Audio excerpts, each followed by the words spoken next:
नमस्कार दोस्तों, आज बात करते हैं एक बहुत ही इंटरेस्टिंग न्यूज़ पर, जिसमें एक अमेरिकी यूट्यूबर मिखाइलो विक्टोरोविच पोलियाकोव, जो कि 24 वर्षीय है, वो भारत के अंडमान निकोबार आइलैंड के एक नॉर्थ सेंटिनलीज आइलैंड, जो कि बहुत डेंजरस है, बहुत रहस्यमय है, उसमें पहुंच गया और वहां 1 घंटे व्यतीत करने के बाद फिर वो वापस आया। तो इस घटना को पूरे विस्तार से समझते हैं और समझने की कोशिश करते हैं कि आखिर ये नॉर्थ सेंटिनलीज आइलैंड इतना रहस्यमय और खतरनाक क्यों है, और इससे जुड़ी पुरानी कहानियां क्या हैं, और इससे जुड़े हुए कानून क्या है। तो चलिए इसे पूरा समझते हैं। तो देखिए, अभी क्या हुआ, हाल में ही एक अमेरिका का नागरिक, जिसका नाम था मिखाइलो विक्टोरोविच पोलियाकोव, ये अंडमान निकोबार के एक नॉर्थ सेंटिनलीज आइलैंड में पहुंच गया शूटिंग करने के लिए। नॉर्थ सेंटिनलीज आइलैंड में जाकर वो लगभग उसने 1 घंटे व्यतीत किया। वहां काफी सीटी बजाई, इस रिकॉर्डिंग करी, लेकिन कोई भी जो लोकल सेंटिनलीज जनजाति है उसका व्यक्ति उसके कांटेक्ट में नहीं आया। तो 1 घंटे के बाद ये वहां पर एक कोक रख के और नारियल रख के गिफ्ट के रूप में और वापस आया, और फिर ये दक्षिण सेंटिनलीज आइलैंड जाने की कोशिश कर रहा था। तो वहां जाते समय कुछ मछुआरों ने इसे देखा और फिर पुलिस को खबर की और पुलिस ने इसे पकड़ लिया। अब अगर इसकी गलती साबित होती है तो इसे 8 साल तक की सजा दी जा सकती है। तो आइए थोड़ा सा समझते हैं कि नॉर्थ सेंटिनलीज आइलैंड में क्या रहस्य है और क्या परेशानी है।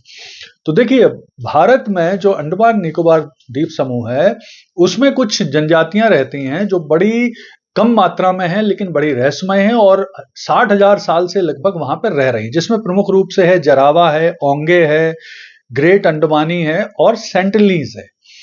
इनमें से जो सेंटिनलीज है वो नॉर्थ सेंटिनलीज आइलैंड में रहती है, और इनकी संख्या लगभग 150 से 200 बताई जाती है अनुमान के हिसाब से। और ये बहुत एग्रेसिव हैं, किसी पर भी हमला करते हैं। और इनके बारे में अब भारत सरकार का क्या रवैया है वो समझते हैं।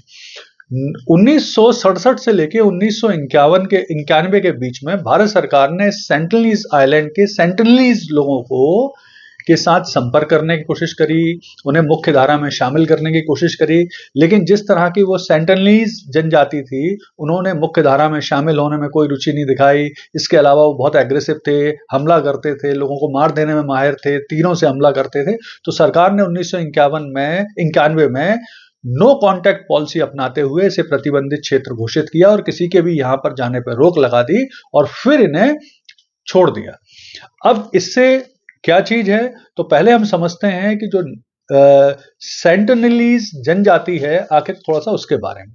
तो ऐसा कहा जाता है कि नॉर्थ सेंटिनलीज जो द्वीप है उसमें लगभग ये 60,000 साल से रह रहे हैं। इनकी अपनी हजारों साल से एक विशिष्ट जीवन शैली है, खुद की अपनी एक भाषा है, इनका अपना कल्चर है, मछली पालन और शिकार करने पर ये आश्रित है। इनकी जनजाति बहुत ज्यादा एग्रेसिव है। भारत सरकार ने बीच बीच में जैसे 2004 की सुनामी के बाद भी चेक करने के लिए जब हेलीकॉप्टर भेजा कि क्या स्थिति है इस द्वीप की, तो उन्होंने हेलीकॉप्टर पे वो चलाए तीर।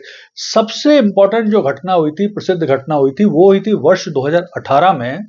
एक अमेरिकी मिशनरी था जिसका नाम था जॉन एलन चाउ।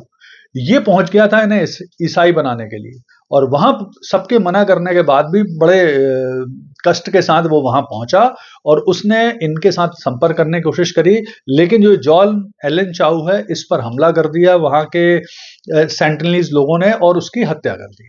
तो ये काफी पॉपुलर हुआ। इसकी पॉपुलैरिटी फिर यूरोप और अमेरिका में भी पहुंची, और वहां के लोगों को भी लगा कि एक ऐसी धरती पे जगह है जहां के लोग अभी भी अनटच हैं सिविलियंस या सिविलाइजेशन से, तो क्यों ना वहां जाएं। तो उसी वजह से ये मिखाइलो भारत आया था, और अब फाइनली पुलिस ने इसे पकड़ लिया है। और अब जो भारत सरकार का एक एक्ट है, वहां पर एक्ट का नाम है जो एक्ट है वो basically the Andaman Nicobar island protection of aboriginal tribes regulation act 1956 है, जिसके अंतर्गत प्रोटेक्ट किया जाता है इस क्षेत्र की जनजातियों को, और विशेष तौर पर सेंटिनलीज लोगों को।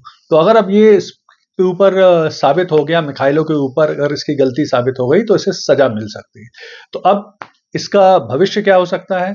तो देखिए, ऐसा है कि भारत सरकार को, स्थानीय प्रशासन को, पुलिस को और इसके अलावा सोशल मीडिया पे लोगों को कोशिश करना चाहिए कि इस क्षेत्र के बारे में अवेयरनेस पैदा की जाए, क्योंकि जो सेंटिनलीज जनजाति है वो बहुत एग्रेसिव है। किसी भी अपरिचित को देख के, बाहरी व्यक्ति को देखकर सीधा उसके ऊपर हमला करती है, तीर चलाती है, उन्हें मारने की कोशिश करती है, बहुत हिंसक है। तो इनके बारे में अवेयरनेस फैलाना बहुत जरूरी है, क्योंकि इनकी संख्या चूंकि अब 150 से 200 के लगभग ही बची है, तो उनका अस्तित्व बचाए रखना जरूरी है। धन्यवाद।